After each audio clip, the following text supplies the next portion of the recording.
우리 성가대도 한 해 동안 참 고생 많으셨습니다. 다시 한번 여러분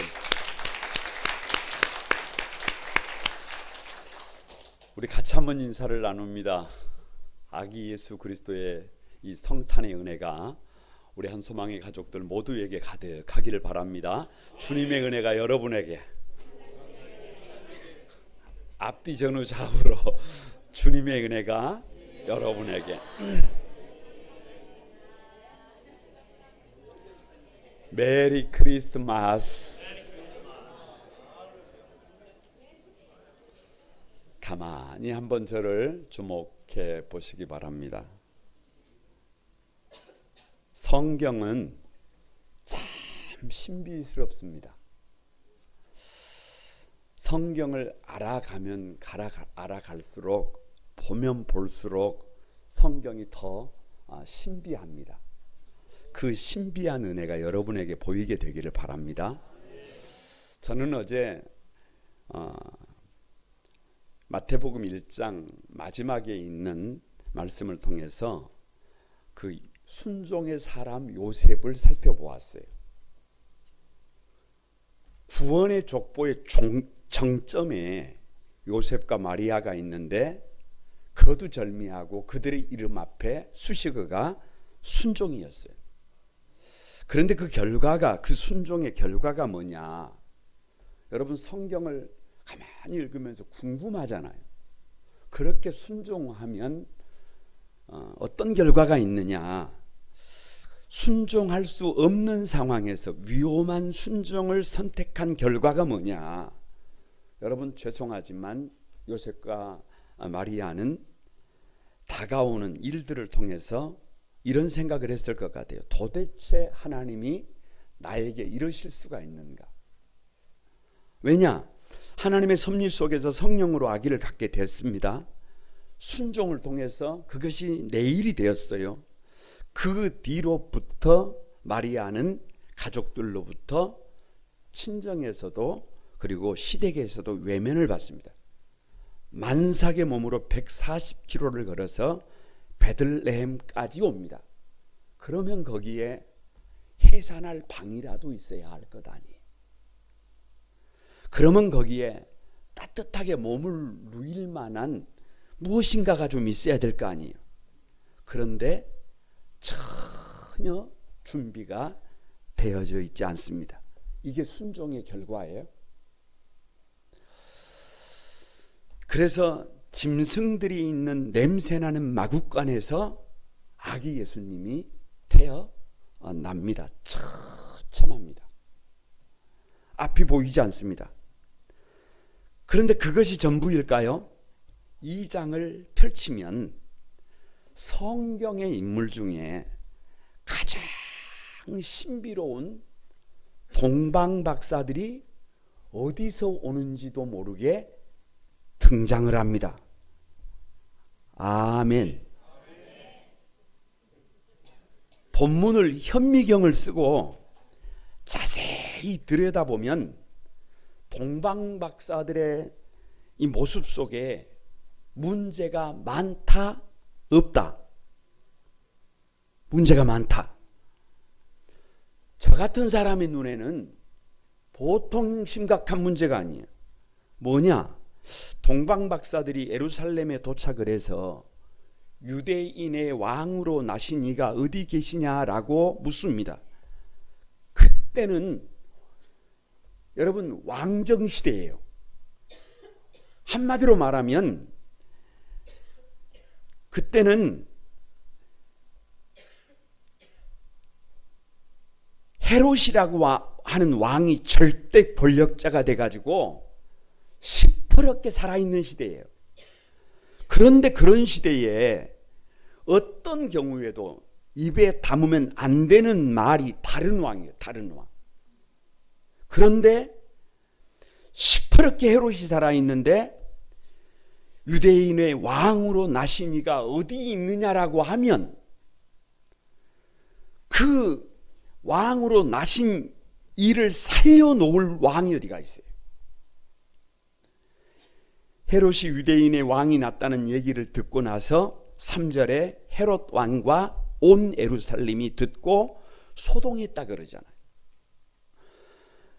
헤롯 궁에서 온 예루살렘에서 난리가 나버렸습니다. 왜요? 영모예요. 영모. 영모는 3대가 멸문지화를 당합니다. 동방박사들의 생각 없는 이 말 때문에, 동방박사들의 이 안이한 태도 때문에 많은 사람들이 다치게 될 것이 벌써 이 장을 펼치자마자 여러분 주마등처럼 막 흘러 지나갑니다. 그래서 끝까지 읽어보면 성령께서 인도하지 않았다면 예수님도 아기 예수님 때 죽어야 하고, 예수님의 가족들도 죽어야 하고, 동방박사들도 죽어야 합니다. 아닌 게 아니라 마태복음 2장 16절 말미에 가면 그때를 기준하여 2살부터 그 아래로 다 살아요, 죽어요? 다 죽어요. 이거 누구 때문이에요? 동방박사들의 실수가 작은 실수가 아니라는 거예요. 이상한 것이 있어요. 이상한 것이 있어. 그게 뭐냐? 성경은 이 동방박사들의 실수에 초점을 맞춘다, 맞추지 않는다. 맞추지 않는다. 이들의 분별력 없음에 주목을 한다, 주목을 하지 않는다. 주목을 하지 않는다. 강조한다, 강조하지 않는다. 책임을 묻는다, 묻지 않는다. 오히려 먼 거리에서 어디서 왔는지도 모르지만 이역 만리에서 와서 황금과 유향과 몰약을 드렸다는 일만 극대화시켜놨어요. 왜 책임을 묻지 않을까요?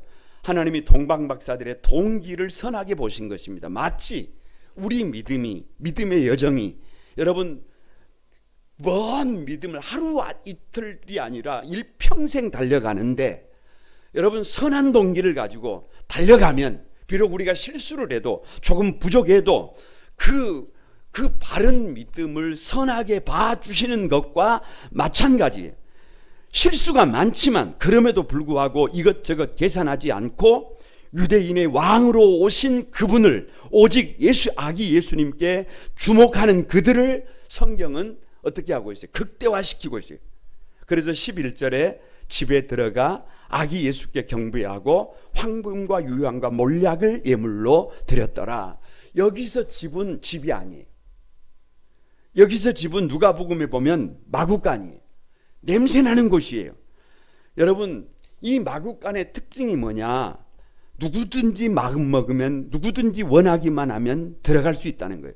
이게 성탄의 은혜예요. 누구든지 예수님을 나의 주님으로 모시려고 하면, 누구든지 우리 가정에 호주로 주님을 모시려고 하면 막는 자가 있어요, 없어요? 아무리 사단이 막으려고 해도 그건 여러분 막아지지 않아요. 누구든지 어떤 사람이든지 병이 있든지 문제가 있든지 삶의 자리가 무너져 있든지 그것이 문제가 아니라 예수 그리스도를 나의 주님으로 모시기를 원하는 사람은 누구든지 이 땅에 오신 아기 예수를 나의 성탄으로 맞이할 수 있음을 믿습니다. 여러분 꼭 기억해야 해요. 성경은 동방박사들의 잘못과 부주의에 초점을 맞추지 않고 예수님을 모시려고 하는 그 마음에 집중하고 있음을 믿습니다. 우리 인생이 조금 부족할지라도 여러분 아기 예수 그리스도가 나의 인생에, 우리 가정에, 우리 교회에, 이 시대와 역사 속에 오시기를 간절히 사모하는 공동체가 우리 거룩한 꿈 한소망의 공동체가 되기를 바랍니다. 2023년 12월 25일 성탄절 설교를 준비하면서 제목을 다 같이 한번, 성탄절의 비밀. 왜 성탄절의 비밀이냐? 순종의 결과예요. 순종의 결과. 이 순종의 결과를 알았더라면, 성탄을 맞이하는 많은 사람들의 삶이 달라졌을 거예요.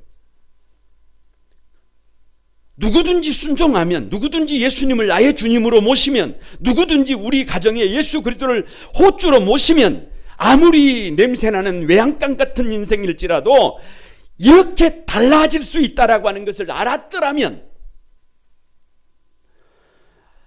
아기 예수 그리스도를 우리 인생에 모셔서 그 아기 예수가 우리 안에서 자라나는 것을 경험할 수 있었다면 우리 인생은 결코 그렇게 흐지부지한 인생이 되지 않을 것입니다.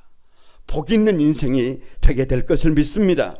성탄의 비밀이 뭐냐? 우리 인생에 이 성탄의 기적이 임하면, 예수님을 모시면 어떤 은혜가 있느냐? 여러분 마음속에 꼭 한번 새겨주시기를 바랍니다. 첫 번째가 다 같이 필요한 사람을 붙여주신다. 1절을 한번 읽어봅니다. 1절 시작. 헤롯 왕 때에 예수께서 유대 베들레헴에서 나심에 동방으로부터 박사들이 예루살렘에 이르러 말하되, 지금 순종했던 요셉과 마리아가 어디에 있어요? 먼 베들레헴이에요. 베들레헴은 베들레헴인데 베들레헴 방이 없어서 냄새나는 마국간에 태어난 아기 예수님과 함께 있어요. 가진 것이 있어요, 없어요? 없어요. 그냥 구유에 누워 있어요. 오늘은 구유가 초점이 아니에요. 여러분, 아기 예수님이 무슨 요즘 그 부드러운 아이들을 감싸는 천이라도 있어요? 그런 것도 없어요.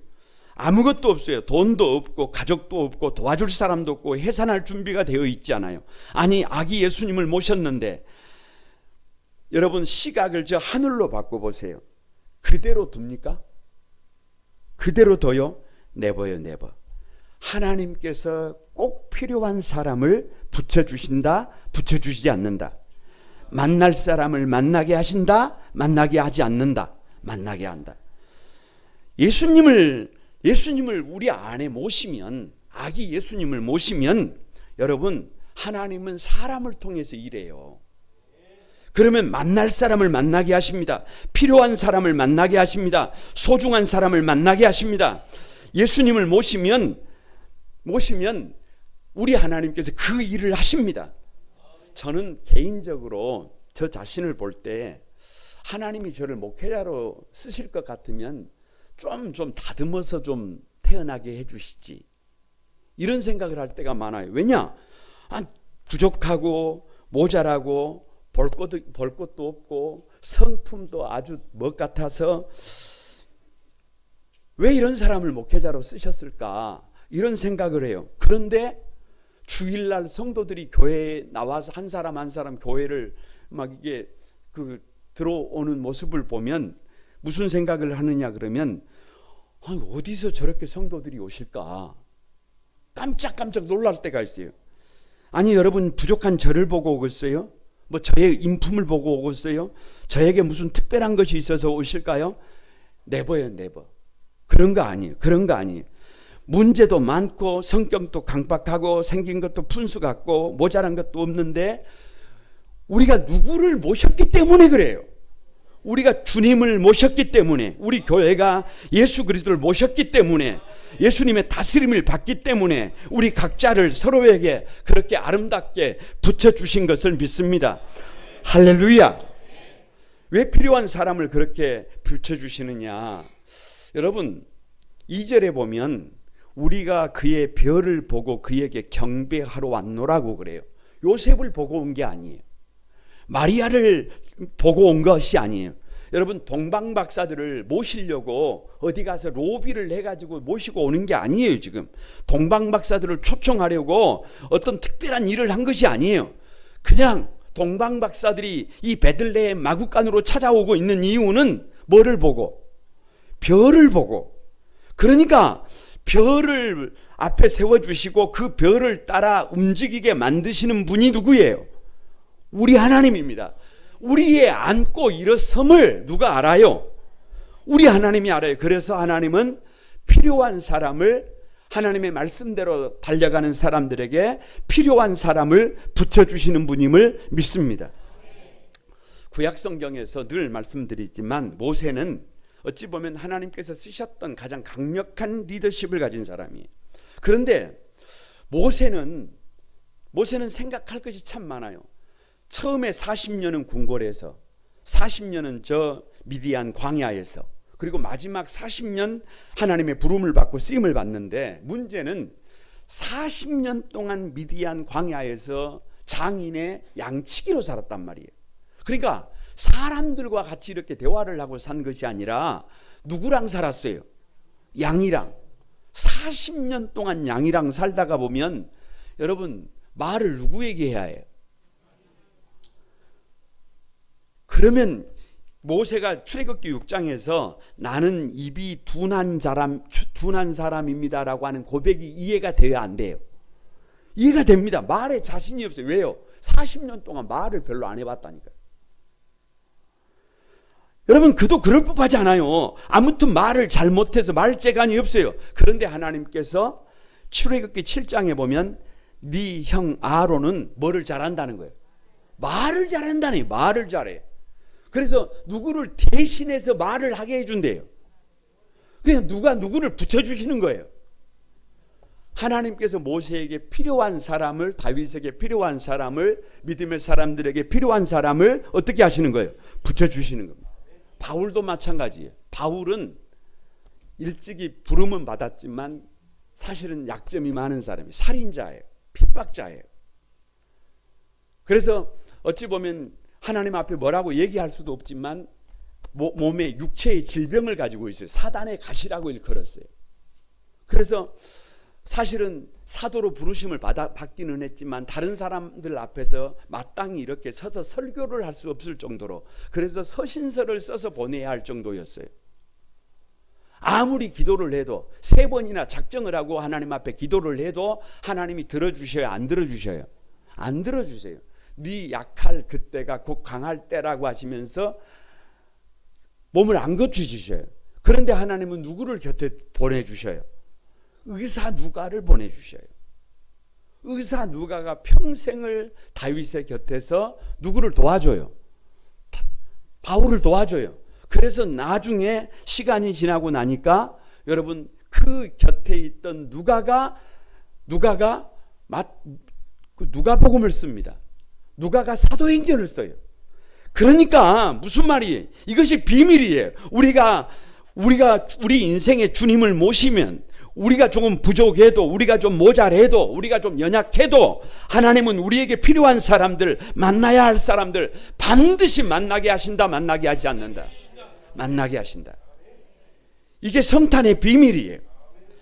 예수님을 모시고 말씀을 따라 살아가는 사람들에게 여러분 반드시 하나님이 그 은혜를 주셔요. 실력이 있느냐, 능력이 있느냐, 인물이 출중하냐, 힘이 있느냐, 그게 중요한 게 아니에요.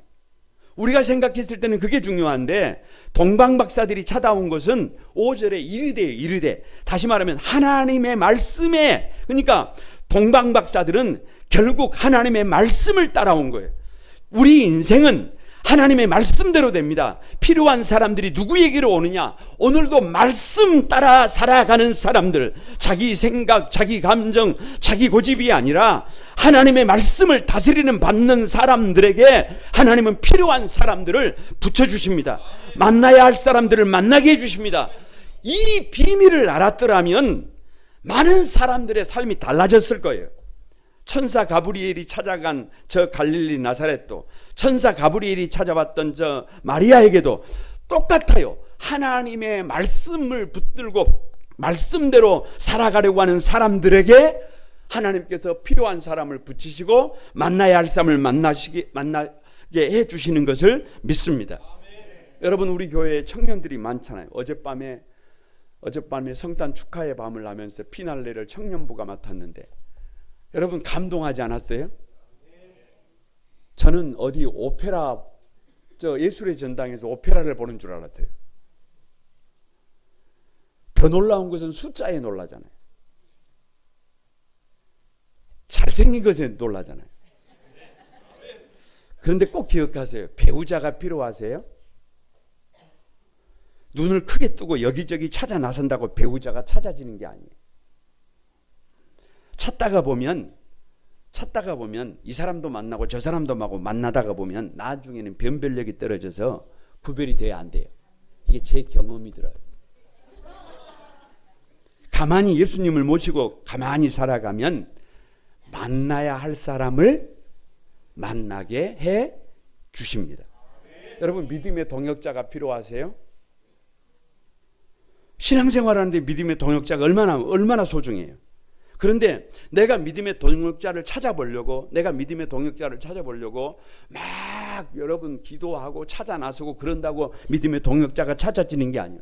내가 하나님의 말씀대로 가만히 나를 구별하면 하나님께서 믿음의 동역자를 붙이십니다.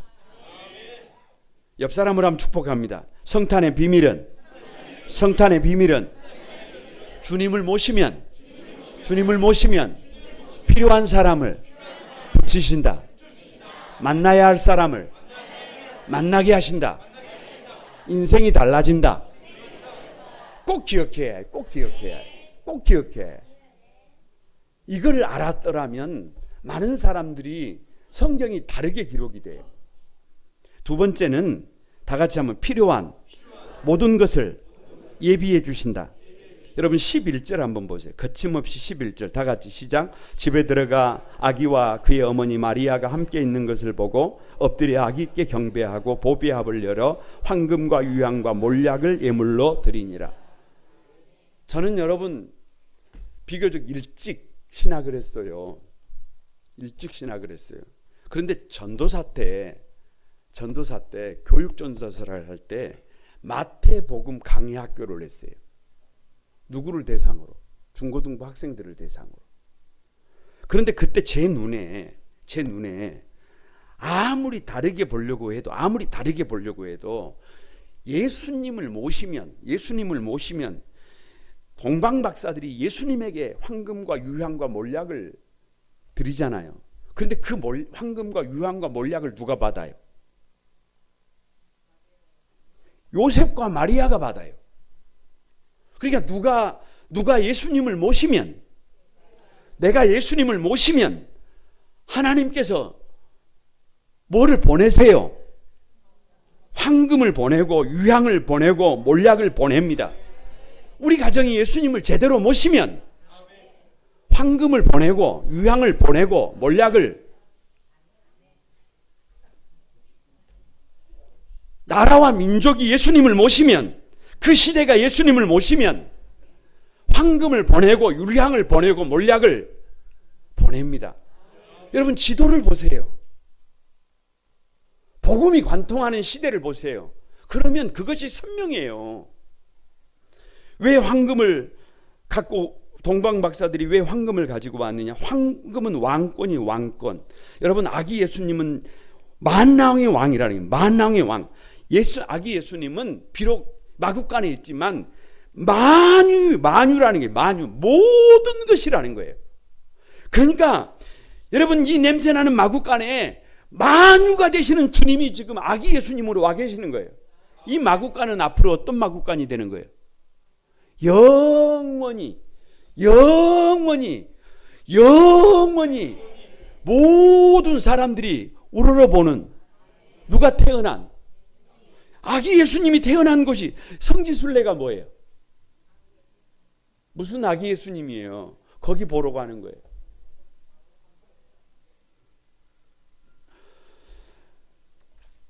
왜 황금일까요? 그냥 황금은 물질이에요. 물질, 돈이에요. 저를 여러분 무슨 세속화된 목사라고 그렇게 말하지 마세요. 헤롯을 죽이려고 해서 요셉과 마리아는 아기 예수님과 함께 애굽으로 피난 가기 지금 직전입니다. 그런데 여러분 아기를 저 구유에 눕혀야 될 정도예요. 빈손이에요. 빈손. 아무것도 없어요. 아무것도 없이 애굽으로 피난을 가야 해요. 그런데 누가 동방박사들이 뭐를 가지고 와요? 황금을 가지고 오잖아요. 여호와 이레의 하나님임을 믿습니다. 예수님을 모시는 인생, 예수님을 모시는 가정 유리걸식하면 된다, 안 된다? 안 돼요. 하나님의 말씀에 다스림을 받는 사람들이 굶주리는 것을 하나님이 허락한다, 허락하지 않는다. 시편 37편 25절에 내가 어려서부터 늙기까지 의인이 버림을 당하거나 그의 자손이 걸식함을 보았다, 보지 못했다. 저는 이것을 믿습니다. 예수님을 모시고 말씀대로 사는 성도들에게 삶의 방향을 바꾸면 오히려 돈, 건강, 행복 그러고 쫓아가면 그것이 나를 거절하지만 삶의 방향을 바꾸면 모든 것이 바라지 않아도, 소원하지 않아도 그것이 이루어짐을 믿습니다. 이게 성탄의 비밀입니다. 왜 유향을 가지고 왔느냐? 유향은 그냥 제사장이라는 말이에요. 유향은 여러분 생각을 해보세요. 청진기 그러면 뭐가 생각이 나요? 뭐 어려울 게 있어? 의사지. 망치 그러면 목수. 아니 여러분, 우리는 잘 연상을 못할지 모르지만 유향하면 제사장이에요. 제사장은 폰티펙스예요. 폰티펙스. 그러니까 누가 문제가 아니에요. 하나님과 사람, 죄인인 사람 가운데 예수님이 폰티펙스예요. 누가 문제가 있어도, 사람이 문제가 있어도, 내가 문제가 있어도, 내가 흉악한 죄인이라고 할지라도 폰티펙스 제사장이 문제가 없으면 문제가 없는 거예요. 나는 부족해도, 나는 실패해도, 나는 죄가 있어도 영원한 나의 제사장 예수님 때문에 나에게는 뭐가 있는 거예요? 희망이 있는 거예요. 왜 여기서 유향을 예비하셨느냐? 왜 유향이냐? 여러분, 유향이라는 말만 들어도 향기가 나요. 저는 코가 상당히 예민한 사람이에요. 여러분 교회 들어오면 요즘 한 2주 지금 꽃향기가 가득한 걸 알아요? 알아요? 아는 사람들이 있네. 왜냐? 앞에 작지만 백합이 있어요. 그래서 백합 향이 안 나는 사람들은 약간의 그 비염이 있는 사람들이에요. 이게 팩트예요. 아니 유향 그러면 그 유향이라는 말만 들어도 향기가 나요. 여러분, 저와 여러분은 작은 폰티펙스예요. 왜냐? 유향이라는 말은 유향을 주신다는 거예요. 그러면 그 대제사장 되신 주님이 이제는 누구를 향해서, 저와 여러분을 향해서 네가 나를 대신한다잖아요.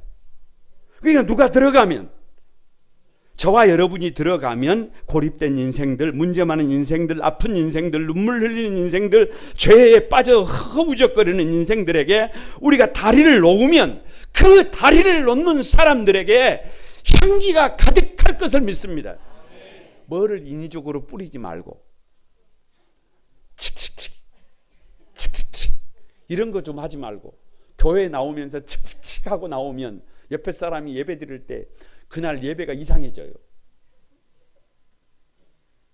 인위적으로 그런 거 하지 말고, 여러분 뭐를 하면, 내가 다리 놓는 삶을 살면 교회 와도 다 같이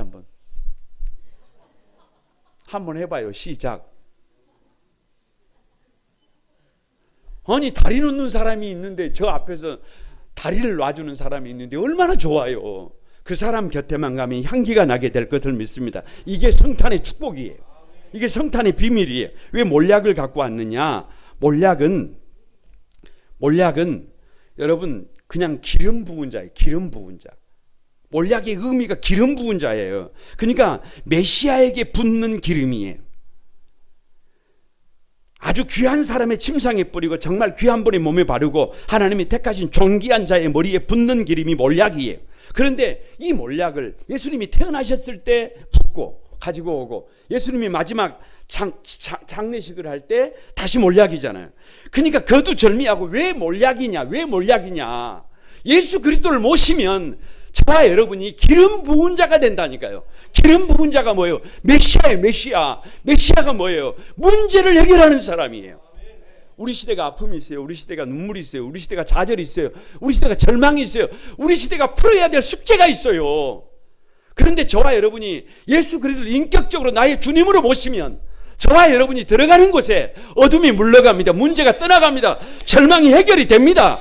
아니 여러분, 저와 여러분이 이 시대에 쓰임받는 하나님의 일꾼들이 될 것을 믿습니다. 우리 한소망이 사랑하는 가족 여러분, 저와 여러분의 인생에 아기 예수님이 들어오면, 그래서 점점 그분이 자라나면, 그래서 그분의 다스림을 우리가 받으면 하나님은 우리에게 여러분 황금, 왕권이 왕권. 아니 여러분, 유향이요 유향. 제사장이에요 제사장. 향기나는 삶이 되게 합니다. 아니 여러분, 마지막에 몰약이에요 몰약. 메시아예요 메시아. 그러니까 우리 거룩한 구만 소망을 사랑하는 성도들이 예수 그리스도를 바르게 모시면 그것보다 더 큰 축복이 없는 줄로 믿습니다. 이것이 성탄의 비밀이에요. 이것이 성탄의 신비예요. 이것이 성탄의 은혜예요. 옆에 사람에게 한번 이 성탄의 은혜를, 이 성탄의 신비를 여러분의 것으로, 이것을 알았더라면 많이 달라졌을 거예요. 많이 달라졌을 거예요. 마지막으로 성탄의 비밀이 뭐냐? 다 같이 하나님의 인도하심을 받는다. 여러분 가만히 한번 보세요. 오늘 2절에 보면 헤롯 왕과 온 예루살렘이 뭐 했다 그래요? 소동했다 그래요. 소동했다 그래요. 어지러운 거예요. 어지러워. 그러니까 왜 이렇게 어지러운 삶을 사는 거예요? 왜 이렇게 소란스러운 삶을 사는 거예요? 왜 이렇게 막 고민하는 삶을 사는 거예요? 왜 이렇게 막 앞뒤가 없는 삶을 사는 거예요? 왜 이렇게 답이 안 나오는 삶을 사는 거예요? 왜 이렇게 의심하는 삶을 사는 거예요? 거기 예수님이 없어요. 거기 예수님이 없어요. 예수님을 모시면 지금도 동방박사가 나귀를 타고 황금과 유황과 몰약을 가지고 온다라고 하면 여러분 헤롯은 무슨 강아지 개풀 뜯어먹는 소리를 하느냐고 그래요. 예수님이 없어요. 예수님이 없어요. 믿지 않습니다. 오히려 헤롯은 자기 자신이 갖고 있는 환경을 더 신뢰했어요. 그러다 보니까 이 성탄의 계절에도 성탄이 개풀 뜯어먹는 소리예요. 그래서 마음이 번거로워요. 마음이 소란스러워요. 어떻게 살아야 될까? 내일을 어떻게 개척해야 될까? 여러분 생각을 하면 답이 나와요? 안 나와요? 뭐가 좀 답이 나온 줄 알면 그때는 누가 불러요 또? 하나님이 불러. 요단강 건너가자고.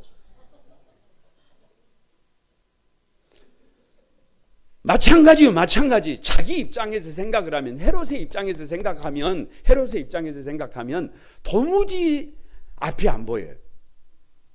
도무지 답이 안 나와. 동방박사들도 마음대로 안 되고 유대의 왕으로 나셨다는 왕도 어디로 도망을 가버리고 도무지 내일이 안 보이는 이 혼란스러운 삶을 살아야 해요. 그런데 여러분 반대로 이제는 누구의 입장에서 한번 생각을 해보세요. 먼저 동방박사들의 입장에서 한번 생각을 해보세요. 말씀을 드렸습니다. 동방박사들은 그렇게 말을 쉽게 하면 안 돼요. 유대인의 왕으로 나신 이가 어디 있느냐 이러면 사람들이 다친다니까요. 사람들이 죽는다니까요. 너무 성급했어요. 너무 쉽게 생각했어요. 왜? 자칫 다 죽게 생겼어요. 아기 예수님의 생명도 위태롭게 됩니다. 요셉과 마리아의 생명도 위태롭게 됩니다. 여러분 자기들은 실수를 저질러 놓고 자기들은 아무 문제 없는 것처럼 지금 아기 예수께 가서 뭐를 하고 있어요? 경배하고 있어요. 그런데요 12절에 그 문제 많은 사람 동방박사들에게 12절에 그들은 꿈에 헤롯에게로 돌아가지 말라 지시하심을 받아 얻은 길로 다른 길로 고국에 돌아가니라. 원래 가려고 했던 길로 가면 저 헤롯에게 가서 이만 했다 그러면 목이 어떻게 될 거예요? 이게 팩트예요. 이게 팩트예요. 동방박사들의 실수까지도 불쌍하게 여기시고 그리고 피할 길을 열어주십니다. 살 길을 열어주십니다. 그럴 수밖에 없습니다. 왜요? 실수에 주목하지 않는다니까요. 선한 의도를 가지고 그 먼 길을 찾아온다니까요. 여러분 우리가 하는 모든 일에는 우리가 교회에서 무슨 일을 결정하고 그리고 2024년을 준비하면서 진을 짜고 뭐 이렇게 할 때는 모든 부분에 장점이 있고 단점이 있어요. 여러분 구더기 무서워서 장을 못 담그면 교회는 아무것도 할 수 없어요. 아무것도 할 수 없어요. 뭐를 보고 가는 거예요? 좋은 점을 보고 가는 거예요. 장점을 보고 가는 거예요. 여러분 되는 일을 바라보고 가는 거예요. 그러니까 그 와중에 실수할 수가 있어요? 없어요? 있어요. 실수 있어요. 문제 있어요. 그러나 그 실수를 하나님은 주목하지 않고 선한 의도를 주목합니다. 하나님 앞에 바르게 달려가려고 하는 그 마음을 우리 하나님께서 선하게 보신 줄로 믿습니다. 그래서 꿈속에 동방박사들을 찾아가셔서 헤롯에게로 돌아가지 말아라. 왜요? 우리의 실수에도 우리의 연약함에도 하나님은 그것을 덮어주신다는 거예요. 인도하신다는 거예요. 이걸 믿으시기 바랍니다. 13절 말씀을 같이 한번 읽어봅니다. 13절 시작. 그들이 떠난 후에 주의 사자가 요셉에게 현몽하여 이르되 헤롯이 이르기를 찾아 죽이려 하니 일어나 아기와 그의 어머니를 데리고 애굽으로 피하여 내가 내게 이르기까지 거기 있으라. 동방박사들만 인도하는 게 아니에요. 누구도 인도해요. 아기 예수님을 모시고 있는 요셉과 마리아도 인도합니다. 여러분 마리아의 입장에서 먼저 생각을 해보세요. 네가 아들을 낳으리라고 하는 수태고지를 들었어요. 그때 이 마리아가 이렇게 말합니다. 주의 여종이오니 말씀대로 내게 이루어지. 나는 그냥 개역 한글에 보면 계집종이오니 내 뜻이 뭐가 중요합니까? 내 뜻이 뭐가 중요합니까? 주님이 하실 일을 나를 통해서 하십시오예요. 나에게 의사를 묻지 말고, 나에게 의사를 묻지 말고, 나는 내가 주인이 아니라 나는 누가 왕입니다. 나는 우리 하나님이 나의 주인입니다. 이 계집종의 의사를 묻지 말고 알아서 하십시오. 삶아 잡수시든지 구워 잡수시든지 날것으로 잡수시든지 알아서 잡수십시오. 그 말이에요. 거기에 대해서 여러분 마리아도 요셉도 마찬가지예요. 분명히 데리고 오지 않으려고 했어요. 그런데 성령께서 가만히 가르쳐 주시고 조명해 주실 때 그래서 순종하고 어떻게 해요? 말씀하신 대로 행하여. 여기까지 왔어요. 여기까지 왔어요. 그런 요셉과 마리아를 하나님이 죽도록 그냥 방치하십니까? 아니라니까요. 아니라니까요. 비록 지금 마구간이에요. 지금 초라한 모습인 것 같아요. 하나님의 인도하심이 뭔지, 하나님이 어떻게 길을 일러주시는지, 하나님이 어떻게 우리 인생의 안내가 되시는지 잘 경험을 못했을 수도 있어요. 그런데 때가 되니까 하나님께서 필요한 시간에 가장 아름다운 방법으로, 선한 방법으로 길을 열어주고 계심을 믿습니다. 예수님을 모시면 동방박사들도 요셉도 마리아도 우리 거룩한 꿈 안수망에 사랑하는 성도들도 하나님의 인도하심이 구체적으로 있습니다. 이게 성탄의 비밀이에요. 설교를 준비하면서 마음에 괴로운 부분이 있어요. 마음에 괴로운 부분이 있어요. 여러분 좀 들어보세요. 요셉과 마리아가 베들레헴에 도착해서 머물 곳을 구합니다. 좀 잘 들어봐야 해요. 만삭의 산모가 마리아가 나사렛에서 베들레헴까지 140km를 걸어와서 지금 아주 넉다운이에요. 그 베들레헴 사람들의 시각에서 보면 지극히 작은 소자예요. 얼마나 힘들었을까요? 얼마나 지쳐 있을까요? 얼마나 버거운 상태일까요? 그리고 요셉과 마리아가 묻습니다. 여러분에게 묻습니다. 방이 있어요? 방 없어요? 우리 집에 방이 3개인데. 그런데 문제는 베들레헴 사람들의 한결같은 답이 뭐냐 그러면 방이 없어요. 방이 없어요. 여러분 잘 생각해 봐야 해요. 하나님께서 요셉과 마리아의 모습으로 베들레헴에 찾아왔다고 한다면, 여러분에게 찾아왔다고 한다면 방이 있습니까? 물으면 어떻게 하시겠어요? 없다고 하실 분. 주님, 우리 안방에서 주무십시오 이렇게 안 하겠어요? 여러분 한번 생각을 해봐야 해요. 생각을 해봐야 해요. 그런데 성경은 지극히 작은 자의 모습과 주님을 늘 동일시하셨어요. 늘 동일시하셨어요. 그런데 베들레헴 사람들은 그것을 놓쳤어요. 실수했어요. 아니 실수라고밖에 말할 수가 없어요. 그들의 삶이 그렇게 돼버렸어요. 그래서 아기 예수님이 오셨는데도 모시지 못하고 사실은 짐승들이 있는 곳으로 보내버렸어요. 이게 누가복음이에요. 이게 누가복음. 그런데 오늘 16절에 보니까, 오늘 16절이에요. 이에 헤롯이 박사들에게 속은 줄을 알고 심히 노하여 사람을 보내어 베들레헴과 그 모든 지경 안에 있는 사내 아이를 박사들에게 자세히 알아본 그때를 기준하여 2살부터 그 아래로 다 뭐 했어요? 죽였어요. 여기에서 가슴이 아픈 거예요. 여기에서 가슴이 아픈 거예요. 성경을 뒤로 돌립니다. 성경을 뒤로 돌립니다. 만약에 요셉과 마리아가 문을 두드려요. 아주 지극히 작은 소자의 모습으로 문을 두드려요. 방이 있습니까? 그런데 베들레헴 사람들이 아기 예수님을 어떻게 맞이해요? 방이 있어요. 방이 있어요. 방이 있어요. 출산할 준비를 누가 해줬어요? 누가 해줬어요? 누가 해줬어요? 베들레헴 사람들이 해줬어요. 베들레헴 사람들이 해줬어요. 아멘이라도 좀 하시오. 그러면 이역만리 동방박사들을 베들레헴까지 하나님이 부를 필요가 있을까요? 그러면 그 동방박사들이 베들레헴에서 말도 안 되는 실수를 할 필요가 있을까요? 아니 그러면 조금 더 나가서 2년 그때를 기준으로 2살부터 그 아래에 이 어린 아이들이 다 죽어야 할 이유가 있을까요? 너무 가슴이 아파요. 너무 가슴이 아파요. 그냥 믿음 없고 자기밖에 모르는 헤롯의 피도 눈물도 없는 단순한 만행이다? 아니다. 아니에요. 그게 아니에요. 여러분, 베들레헴 사람들의 문제의식 없는 그 삶에, 그래서 자기 곁에 찾아온 아기 예수님을 거절한 그 값을 하나님은 저 이역만리 동방박사들을 불렀고, 동방박사들이 그렇게 실수를 하는데도 그 실수를 주목하지 않아요. 하나님이 그걸 문제시 삼지 않아요. 오히려 그것을 그렇게 유도해요.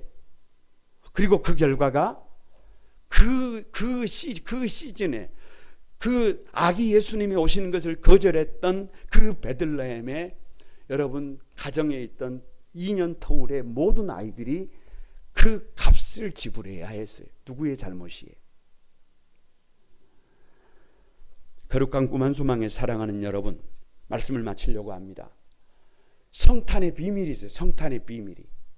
아기 예수님을 내가 모셔드리면, 여러분 우리 가정에 주님으로 모시면, 이 민족과 역사와 시대에 모시면 필요한 사람을 붙여주십니다.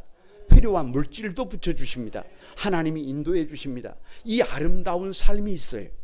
그 삶의 주인공들로 살아가는, 그래서 주님의 소원을 이루어드리는 성탄의 진정한 기쁨을 누리는 우리 한소망의 가족들이 다 되시기를 주님의 이름으로 축복합니다. 우리 찬양하면서 한번 같이 기도하겠습니다. 125장 천사들의 노래가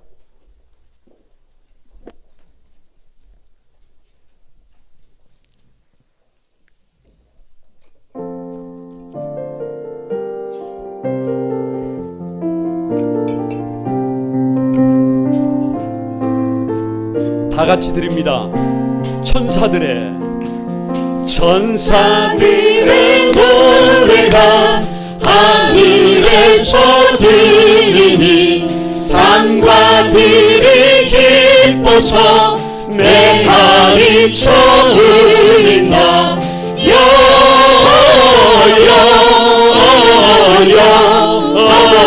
영광을 높이 계신 주께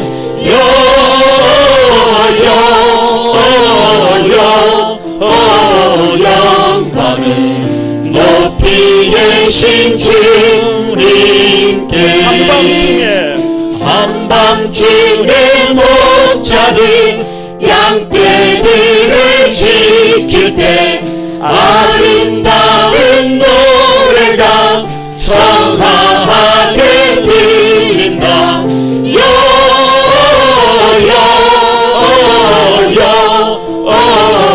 영광을 높이 계신 주께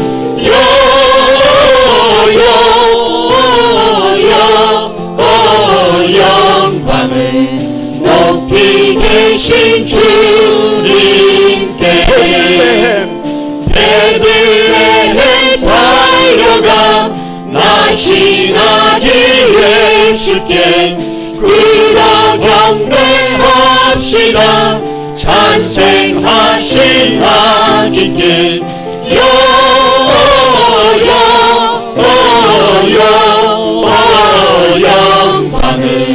높이 계신 주께 영광을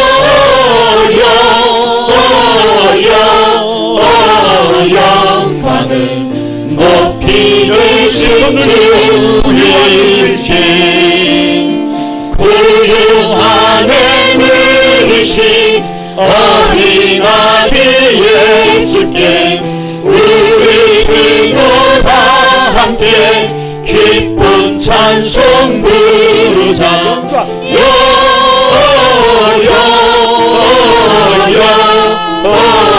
영광을 높이 계신 주께 영광을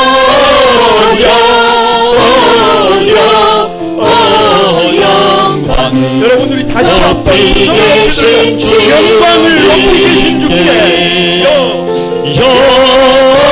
주께 영광을 높이 계신 주께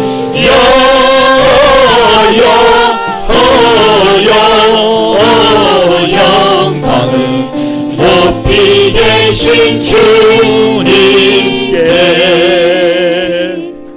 우리 같이 한번 기도하겠습니다. 요셉과 마리아는 순종의 사람입니다. 그런데 아기 예수님의 성탄은 결과적으로 너무나 초라한 마국간에 지금 와 있습니다. 도무지 이해할 수가 없습니다. 그런데 성탄의 비밀이 뭐냐? 아기 예수님을 모시면 꼭 필요한 사람을 반드시 붙이십니다. 꼭 필요한 것들을 반드시 준비해 주십니다. 하나님의 특별한 인도를 받게 됩니다. 우연이 아닙니다. 동방 박사들의 실수도 베들레헴 사람들의 실수도 모든 것이 합하여져서 거기서 일하시는 하나님입니다. 우리의 마음속 중심을 보시는 그 하나님 앞에서 이 성탄이 나의 성탄이 되도록, 우리 가정의 성탄이 되도록 하나님 성탄에 반응하는 기쁨의 주인공이 오늘 내가 되게 해 주십시오. 그래서 주님의 기쁨 되게 해 주십시오. 우리 다 같이 한번 주여 삼창하고 합심해서 같이 기도합니다. 다 같이 기도합니다. 주여 주여 주여, 거룩하신 아버지, 주님의 은혜와 사랑을 감사드립니다. 이 성탄의 계절에 아버지 성탄의 비밀을 마음에 간직하고, 아버지 하나님, 내가 아버지 내 안에 아기 예수님의 탄생, 내 안에 예수님이 점점 자라나서 나는 죽고 그리스도로 살아가는 우리 한소망의 가족들이 되게 도와주셔서 하나님 아버지 어떻게 필요한 사람을 붙이시는지, 어떻게 필요한 것들을 준비해 주시는지, 어떻게 하나님의 인도해 주시는지 경험하고 살아가는 이 성탄의 은혜를 누리고 살아가는 우리 한소망의 가족들이 다 되도록 도와주시옵소서. 거룩하신 주님, 주님의 은혜와 사랑을 감사드립니다. 성탄의 기쁨이 온 성도들 위해, 온 가정들 위해, 이 민족과 이 열방 가운데 가득하도록 축복해 주옵소서. 이 성탄의 비밀을 알게 해 주옵소서. 예수님을 모시면 우리 하나님께서 꼭 필요한 사람을 붙여주실 것을 믿습니다. 꼭 필요한 것들을 준비해 주실 것을 믿습니다. 선하고 바르게 복되게 인도해 주실 것을 믿습니다.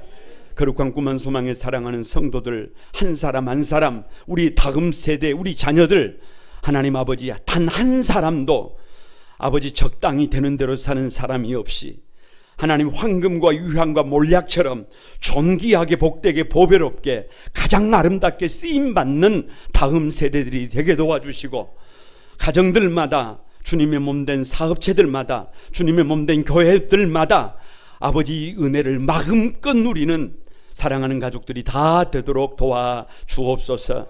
성탄 감사 헌금을 우리 하나님 앞에 올려드립니다.